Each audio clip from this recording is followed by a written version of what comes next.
labeling kids is not good, or that is what we shouldn't do, or that is the least we shouldn't do. So something on those lines. So what do you have to say to this? Just labeling and not doing anything after that, it definitely creates an adverse effect. Kids can become snobbish, they can become arrogant. But you have to identify the talent.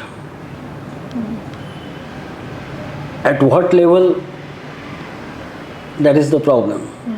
Whether we should do it at the age of 5 years or 8 years or 10 years or after graduation.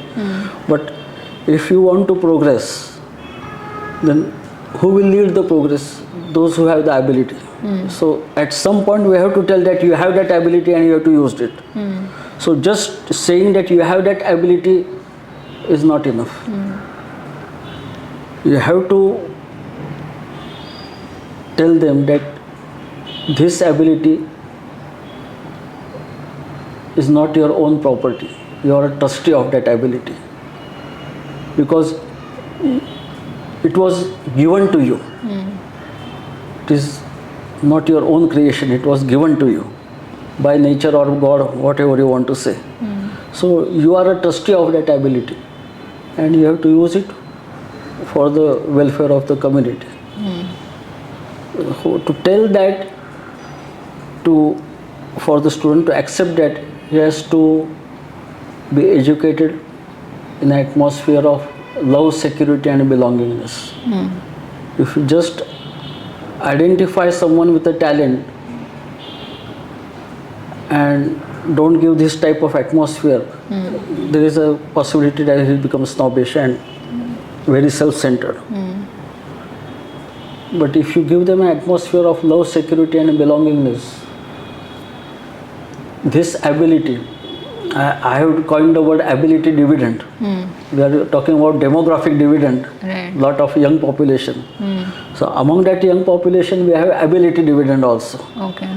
And so that ability dividend is for the country.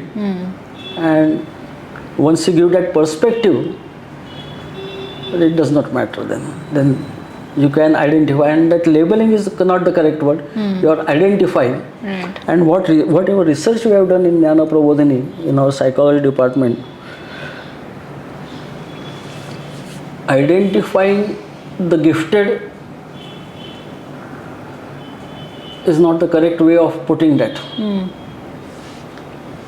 We have to identify the gifts of all individuals, because once you start measuring and identifying intelligence, there are hundreds of facets of intelligence. And the tests we have prepared in Jnana Prabodhini, they were standardized by giving to students all over Maharashtra, in tribal area, in urban area, in slum area, in rural area, in irrigated villages, in rain-fed villages, everywhere. About 25,000 students were given that test. And then it was standardized. And we have found that everywhere we have intelligence, different types of intelligence is there. So everyone, each individual is above average, at least in some area. So we have to learn, not identify the gifted, we have to identify the gifts of all individuals and use that. So if we change that approach, then labeling is not good. Yes, true. For sportsmen, we have to tell that you have this ability, so you would be a weightlifter, you will be a runner, marathon runner or a short distance runner. So we identify and tell them that you have to specialize in that. So in the same way, we have to identify the gifts of all individuals and tell them that this is God-given gift, you are the trustee of that, and you have to use that for our society. Yes, so that is valuable what you said about identifying and the ability dividend and not really labeling. So that is true.